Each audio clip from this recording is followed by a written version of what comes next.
Fourth turn in the Space Marines go, and they've declared a loss. They shot a little bit, didn't really do anything. And any last hopes they had, these intercessors here, 6 of them, shot at the Helldrake and then went to charge it, and the Helldrake fired Overwatch, rolled for 7 2d3 and got all of them, and yeah, auto hits. No saves, not a single save. So took out the entire squad with Overwatch. So that's yeah, that's pretty much the end of it. I think quite obviously quite a crushing victory to the without drawing that up, quite a crushing victory to the World Eaters. How did the new units perform?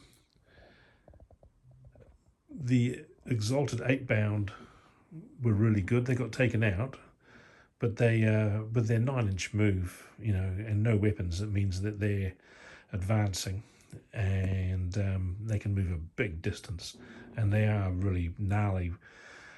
Once they get in touch with something, they just kill it, and they've got a 4-up invulnerable save, so yeah, pretty cool.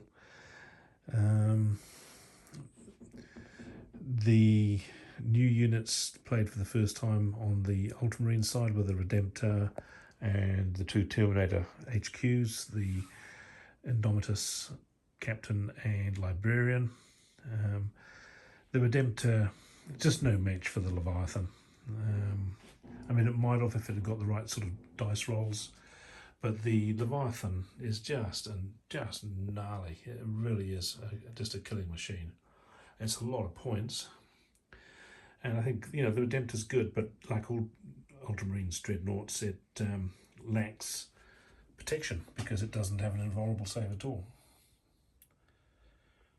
So yeah, this gets taken out, even though it's got the your duty ends here, whatever it's called, where it reduces the dice roll of damage wounds. Just but I mean, it's good. It's just it came up against the Leviathan, and the two Terminators. I mean, they're good because they can come down with the Terminator strike, but I mean, they were in a nasty position, so they were okay. Man of the match, well, I mean, sorry to go with the unit with the most points, but that would have been the Leviathan. Just strode its way across the table, wiping stuff out. Whirlwind did pretty good. Yeah, I think. The Hammerfall bunker, I mean, it's reflective of its points. I think it's 100 points, thereabouts, without checking. And it just chips away with its heavy bolters hitting on 4s, everything that it can see. That's sort of quite nice. It makes the opposition think about where they're moving stuff, just to try and stay out of its views so that you don't get your pieces slowly sniped. And then to have the missiles on the top and the option of the frack or crag is quite good. So I think for the points it's good. The thing is, of course, that you might not be able to fit it on the board very easily. Like that was about the only place on this board it would go, because you're allowed to remove one terrain piece, and I didn't want to take one of these huge pieces off, so I just removed that terrain piece from just in here, and yeah, so you've got to fit them on the board.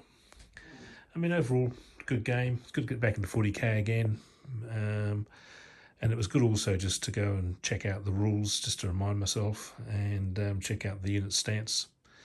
I will clean this up, and then we'll see who else wants to have a go on this table, by which I mean which armies.